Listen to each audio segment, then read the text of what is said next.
तो मूवी शुरू होती है 11 साल के एक बच्चे फिन से। रात को उसके पेरेंट्स किसी काम से घर से बाहर जाते हैं। उनके जाने के कुछ देर बाद फिन, जो कि वीडियो गेम खेल रहा होता है, उसका टीवी अचानक से बंद हो जाता है। फिन को लगता है ये सब उसकी बहन ऐना का काम होगा और तभी उसे ऐना के रूम से कुछ डरावनी आवाजें सुनाई देती हैं और अचानक से ऐना अपने रूम से बाहर निकलती है और ऐना के हाथ में एक नाइफ और मुंह से बहुत सारा खून निकल रहा होता है। ऐना फिन से कहती है कि वो यही है और वो हमें जिंदा नहीं छोड़ेगा, इसलिए हमें भागना होगा। और तभी फिन को भी एक डरावनी परछाई उनका पीछा करते हुए दिखाई देती है और वो भी भाग के गाड़ी में बैठ जाता है। वो दोनों एक ब्रिज के ऊपर से जा रहे होते हैं और उनकी कार अचानक से बंद हो जाती है। ऐना फिन से कहती है कि उन्हें ब्रिज के एज पे जाना होगा, वहाँ वो परछाई उन तक नहीं पहुँच पाएगी। जैसे ही फिन उसके पास जाता है तो ऐना वहाँ से कूदकर फिन के पैर पर लटक जाती है और फिन को भी अपने साथ कूदने को कहती है, लेकिन फिन किसी तरह अपना पैर छुड़वा लेता है और ऐना की नीचे गिर के मौत हो जाती है। इसके बाद वहाँ पे पुलिस आती है और उनको ऐना की लाश मिलती है, जिसे देखकर फिन डर के मारे जोर से चिल्लाता है। इसके बाद मूवी कुछ साल आगे बढ़ जाती है, जहाँ फिन अब बड़ा हो चुका है और डॉक्टर से अपना रेगुलर चेकअप करवा रहा होता है। फिन की डॉक्टर उसे बताती है कि ऐना की मौत के सदमे से उसके दिमाग के कुछ हिस्से डैमेज हो चुके हैं, जिसके लिए वो उसे कुछ दवाइयाँ खाने को कहती है। चेकअप के बाद फिन और सोफी, जो कि फिन की जुड़वा बहन है, दोनों कॉलेज जाते हैं, जहाँ सोफी अपने बॉयफ्रेंड रेमिन से मिलती है और फिन भी अपनी क्रश समीरा को देख रहा होता है। तभी लीना वहाँ आती है, जो कि एक लेस्बियन है और फिन की बहुत अच्छी दोस्त है। यहाँ पे एक और लड़का आता है जिसका नाम है लिएंडर और वो रात में होने वाली पार्टी के बारे में बताता है। और अब मूवी शिफ्ट हो जाती है रात में होने वाली पार्टी पर। पार्टी में लिएंडर फिन को एक ड्रग देता है, जिसे पीने के बाद उसे काफी नशा हो जाता है। इसके बाद उसे सब लोग खून से लथपथ दिखाई देते हैं और वो वहीं पे बेहोश होके गिर जाता है। अगले दिन फिन के पेरेंट्स उसे बिना बताए ऐसी पार्टीज में ना जाने के लिए कहते हैं। इसके बाद फिन अपने दादाजी से मिलने जाता है, जो कि हॉस्पिटल में है, और रात को उनके पास ही रुक जाता है। यहाँ हॉस्पिटल में भी फिन को कुछ अजीब आवाजें सुनाई देती हैं, पर जब वो देखता है तो वहाँ पर सिर्फ एक बूढ़ी औरत होती है। उसकी अगली रात फिन जब सो रहा होता है तो फिन को कुछ आवाजें सुनाई देती हैं। जब वो उन आवाजों का पीछा करता है तो वो देखता है कि उसके पेरेंट्स सोफी को लेकर आ रहे होते हैं और वो हॉस्पिटल वाली बूढ़ी औरत भी वहीं होती है। फिन की मॉम सोफी के कपड़े उतार देती है और वो बूढ़ी औरत भी अपने कपड़े उतार कर सोफी को देखने लगती है और पीछे खड़ा एक आदमी कहता है कि आज से ये तुम्हारी नई बॉडी है। फिन सोफी को बचाने के लिए आगे बढ़ता है और एक परछाई, जो कि हमने मूवी की स्टार्टिंग में देखी थी, वो फिन पर हमला करके उसे बेहोश कर देती है। फिन को जब होश आता है तो वो अपने पेरेंट्स से उस बूढ़ी औरत के बारे में पूछता है और उसके पेरेंट्स उसे कहते हैं कि वो सब बस उसका वहम है। अगले दिन फिन सोफी के रूम में जाता है तो शीशे के एक दरवाजे से उसे दिखाई देता है कि सोफी मुसीबत में है और उसके मुंह से काफी खून निकल रहा है। पर जब वो भाग के उस दरवाजे को खोलता है तो सोफी बिल्कुल ठीक होती है और वहाँ पे कपड़े बदल रही होती है। कॉलेज में फिन देखता है कि सोफी रेमिन से झगड़ा कर लेती है और उसके बाद प्रैक्टिस करते वक्त सोफी की नाक से खून निकलने लगता है और वो बेहोश होकर गिर जाती है, जिसकी वजह से उसे घर लाया जाता है। और घर पे भी फिन देखता है कि सोफी एक कप को अपने हाथ के एक इशारे से अपनी तरफ खींच लेती है, जो कि उसे बहुत अजीब लगता है। फिन की बड़ी बहन ऐना भी जब 18 की हुई थी तो उसके साथ भी कुछ ऐसी ही घटनाएं हुई थी, जिसके कारण उसकी मौत हो गई थी और सोफी भी अब 18 की होने ही वाली थी, इसलिए फिन को लगता है कि उसकी जान को खतरा है। तभी डोरबेल बजती है और रेमिन सोफी से मिलने आता है, पर सोफी उससे मिलना नहीं चाहती और उसे वहाँ से जाना पड़ता है। और उसी रात रेमिन फिन को मैसेज करता है कि वो सोफी के बारे में कुछ जरूरी बात करना चाहता है और उसे मिलने के लिए बाहर बुलाता है। फिन अपनी साइकिल उठाता है और रेमिन से मिलने निकल जाता है। रेमिन, जो कि फिन का वेट कर रहा होता है, उसे अपने पास एक बूढ़ी औरत दिखाई देती है, लेकिन अचानक से उसे सोफी की आवाज सुनाई देती है। वो उस आवाज का पीछा करता है तो वही औरत उसे जमीन पे पड़ी हुई दिखाई देती है। रेमिन उसकी मदद करने उसके पास जाता है और अचानक वो औरत अपनी आंखें खोलती है, जो कि बिल्कुल वाइट हो चुकी थी, और वो किसी तरह की शक्ति से रेमिन पे हमला कर देती है। जब फिन वहाँ पहुँचता है तो उसे रेमिन की लाश एक कार पर पड़ी दिखाई देती है और फिर से वहाँ पे उसे वही परछाई दिखाई देती है, जिसे देख के फिन वहाँ से भाग जाता है। फिन जल्दी से पुलिस को बुलाता है, लेकिन पुलिस को लगता है कि ये एक सुसाइड केस है, पर फिन उनको कन्वेंस करने की कोशिश करता है कि ये एक मर्डर है। तभी ऑफिसर फिन को कहता है कि अगर ऐसा है तो सबसे पहला शक तुम ही पे जाता है, क्योंकि उस वक्त वहाँ पर सिर्फ तुम और वो बूढ़ी औरत थी। पर वो ऑफिसर फिन के डैड का दोस्त था, इसलिए फिन के डैड किसी तरह सिचुएशन को संभाल लेते हैं। उसके बाद फिन जब घर आता है और अपनी टैबलेट लेने लगता है तो उसे उस टैबलेट में कुछ अजीब चीज दिखाई देती है। वो उस टैबलेट को काट के उसके अंदर की उस चीज को बाहर निकाल लेता है और अगले दिन जब वो उसे लीना को दिखाता है तो उसका साइज काफी बढ़ चुका होता है। अपनी बायो प्रोफेसर को दिखाने पे उन्हें पता चलता है कि ये एक नीक्रो फंगस है, जो कि डेड बॉडीज पे ग्रो करता है। प्रोफेसर उनसे कहती है कि उसे इसके बारे में ज्यादा नहीं पता, पर वो उनको एलिस्का नाम की एक औरत से मिलने को कहती है। लीना इसके बारे में रिसर्च करती है तो उन्हें पता चलता है कि पुराने टाइम में तांत्रिक और चुड़ैल इस फंगस का इस्तेमाल करते थे, क्योंकि इससे दिमाग में वहम पैदा होता था। उनका मानना था कि ये शैतानों, आत्माओं और देवताओं की दुनिया में जाने का रास्ता था। तो फिन और लीना प्लान करते हैं कि वो एलिस्का से मिलने जाएंगे और इसी बीच समीरा फिन को अपने घर पे पढ़ाई करने के लिए इनवाइट करती है। जब फिन और लीना एलिस्का से मिलने जाते हैं तो एलिस्का उस फंगस को देख के चौंक जाती है। वो फिन से पूछती है कि उसके अलावा इस मेडिसिन को और किस किस ने खाया है, और फिन अपनी बहन सोफी का नाम लेता है। एलिस्का फिन पे अपनी किसी तरह की शक्ति का इस्तेमाल करती है, जिससे फिन को खांसी आने लगती है और उसके मुंह से वो फंगस बाहर निकलता है। फिन को ये सब समझ नहीं आता, पर एलिस्का कहती है कि अगर सोफी ने भी ये दवाई खाई है तो हमें जल्दी से उसके पास जाना होगा और उस फंगस को उसके अंदर से निकालना होगा। पर फिन कहता है कि उसे इन सब चीजों पे विश्वास नहीं है और वो लीना को लेकर वहाँ से चला जाता है। उसके बाद फिन सीधा हॉस्पिटल जाता है क्योंकि उसके दादाजी का ऑपरेशन होने वाला है। फिन एक ग्लास की मदद से ऑपरेशन होते हुए देख रहा होता है और तभी लाइट्स अचानक से बंद हो जाती हैं और वो देखता है कि उसके दादाजी के अंदर से कुछ काला धुआं जैसा निकलने लगता है। फिन जोर जोर से चिल्लाता है कि दादाजी की मदद करो और वो अपने हाथ को कांच पे मार के कांच को भी तोड़ देता है, पर अगले ही पल सब नॉर्मल हो जाता है जैसे कि कुछ हुआ ही ना हो, और वो कांच जो फिन ने तोड़ दिया था वो भी एकदम ठीक हो जाता है, जैसे कि ये सब बस उसका वहम था। उसके बाद फिन एलिस्का को कॉल करता है और अपने घर वापस आ जाता है। यहाँ उसके घर पे समीरा आई हुई थी क्योंकि फिन समीरा के घर पे पढ़ाई करने के लिए नहीं गया था। फिन के पेरेंट्स समीरा और फिन को अकेला छोड़ने के लिए घर से बाहर चले जाते हैं और सोफी जो कि बीमार थी ऊपर अपने कमरे में आराम कर रही थी। पेरेंट्स के बाहर जाते ही लीना भी वहाँ पर आ जाती है, जिसके बाद एलिस्का और उसका बेटा भी वहाँ पर आ जाते हैं। एलिस्का किसी विधि के जरिए उस शैतान को बुलाने की कोशिश करती है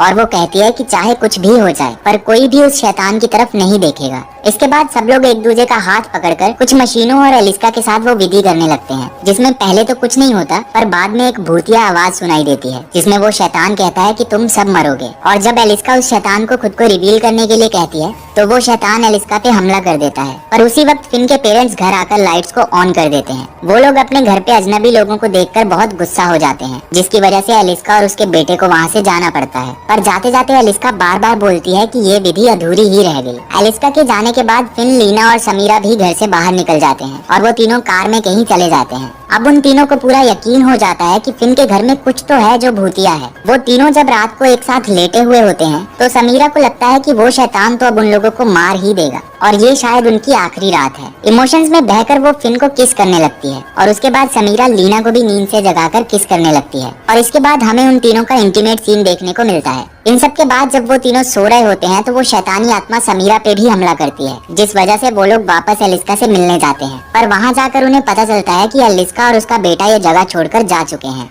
अगली सुबह कॉलेज में लिएंडर, जो कि उस पुलिस ऑफिसर का बेटा है, उसकी तबीयत खराब हो जाती है। फिन जब उसकी मदद करने की कोशिश करता है तो वो देखता है कि लिएंडर के मुंह से भी वही पदार्थ निकल रहा था जो कि एलिस्का ने फिन के मुंह से निकाला था। उसके बाद लिएंडर कॉलेज की बिल्डिंग पे चढ़ जाता है और अपने मुंह को एक चाकू की मदद से काटते हुए कहता है कि उसे बाहर निकालना होगा, वो मेरे अंदर है, और वो बिल्डिंग से नीचे कूद जाता है। तभी जल्दी से एम्बुलेंस बुलाई जाती है और लीना को पता चलता है कि लिएंडर भी वही दवाई खा रहा था जिसमें कि ये फंगस मिलाया जाता है। फिन और समीरा भी लिएंडर के साथ जाने के लिए एम्बुलेंस में चढ़ जाते हैं, जहाँ पे डॉक्टर लिएंडर के मुंह से कुछ चीज बाहर निकालता है जो कि काफी अजीब होती है। हॉस्पिटल पहुँच के ऑपरेशन थिएटर में जाने से पहले लिएंडर फिन और समीरा को उसका बैग चेक करने के लिए कहता है। फिन और समीरा को लिएंडर के बैग में से कुछ फाइल्स मिलती हैं, जिनसे उन्हें पता चलता है कि लिएंडर अडॉप्टेड है और सोफी और फिन भी अडॉप्टेड है। यहाँ तक कि उसकी बहन एना भी अडॉप्टेड थी और समीरा भी अडॉप्टेड है। दूसरी ओर लीना उस दवाई को इंटरनेट पर सर्च करती है, जहाँ पे उसे पता चलता है कि ये दवाई थ्रोन्थल मेडिकल एंड रिसर्च नाम की कंपनी द्वारा बनाई गई है। इस दवाई की लॉन्चिंग का आज ही एक इवेंट होता है जिसमें लीना चोरी से घुस जाती है और वहाँ पे उसे पता चलता है कि फिन के डैड ही उस कंपनी के सीईओ हैं। जिसके बाद लीना उस कंपनी के वेयर हाउस वगैरह को चेक करती है और यहाँ पे लीना को पता चलता है कि वो लोग इंसानों की डेड बॉडीज पे इस निक्रो फंगस को ग्रो कर रहे हैं। यहाँ पे उसको एलिस्का की डेड बॉडी भी मिलती है जिसपे वो फंगस ग्रो कराया जा रहा था। इसके बाद लीना यहाँ से बाहर निकल जाती है। उसके बाद हॉस्पिटल में लिएंडर की मौत हो जाती है, जिसके बाद लिएंडर के डैड हॉस्पिटल में आते हैं और वो फिन के पास वो अडॉप्टेड वाली फाइल्स को देख लेते हैं और वो फिन को बहुत अजीब बातें बताने लगते हैं। वो फिन को बताते हैं कि फिन के डैड मार्टिन को भी उसके दादाजी ने अडॉप्ट किया था और कहते हैं कि इस कंपनी को हम सब ने मिलकर शुरू किया है और तुम बच्चे भी इसका हिस्सा हो और तुम्हें इस बात पे गर्व होना चाहिए। इन बातों को सुन के फिन और समीरा काफी घबरा जाते हैं और वहाँ से जाने लगते हैं और तभी फिन को पता चलता है कि उसके दादाजी नहीं रहे। वो अपने दादाजी को देखने जाता है और पीछे से एक डॉक्टर फिन को इंजेक्ट करके बेहोश कर देता है। जब फिन की आंख खुलती है तो वो खुद को और समीरा को अपने ही घर में बंधा हुआ पाता है। तभी वहाँ डॉक्टर स्टैंक आती है और वो घर की एक दीवार को बिना छुए ही एक दरवाजे की तरह खोल देती है।